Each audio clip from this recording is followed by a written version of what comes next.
पार्वती बोली, नाथ, आपने लिंग पूजन का पुण्य फल बताया, अब कृपा कर यह बताइए शिवलिंग की स्थापना किस प्रकार की जाए, कहाँ और कैसे यह प्रतिष्ठित हो जिससे वह परम कल्याणदायक बने।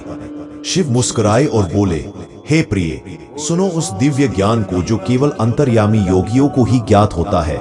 अब मैं तुमसे लिंग स्थापना का गूढ़ विधान कहता हूँ।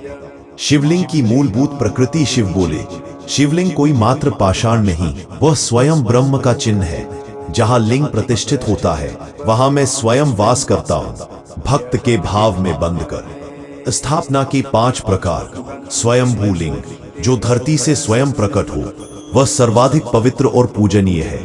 देवलिंग, जो देवताओं द्वारा प्रतिष्ठित हो, उसकी पूजा अक्षय पुण्य देती है। ऋषि स्थापित लिंग, जिसे ऋषियों ने योग बल से प्रतिष्ठित किया हो, वह मोक्षदायक होता है। मानुष स्थापित लिंग, जो मनुष्यों द्वारा श्रद्धा से स्थापित हो, वह गृह और जीवन दोनों को पवित्र करता है। ग्रहण लिंग, कभी कभी ग्रहण काल में जो विशेष पूजा से स्थापित होता है, वह अत्यंत सिद्धिदायक होता।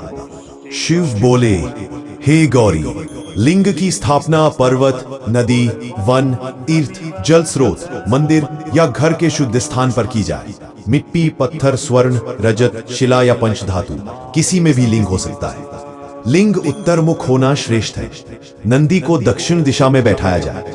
जलाभिषेक, बिल्वपत्र, धूप, दीप, नैवेद्य से नित्य पूजन करने पर भवबंधन समाप्त हो जाता है। लिंग के रूप और मात्रा का अर्थ। बड़ा लिंग विस्तार का प्रतीक है, ज्ञान का प्रसार करता है। छोटा लिंग साधक के भीतर एकाग्रता जगाता है। पारद लिंग सर्वश्रेष्ठ माना गया है, इसका पूजन सब दोषों से मुक्ति देता है। एक कथा, एक चांडाल की भक्ति। हे पार्वती, एक बार एक चांडाल ने मदिरा पान करके भी मिट्टी के लिंग को बनाया और पूजा की।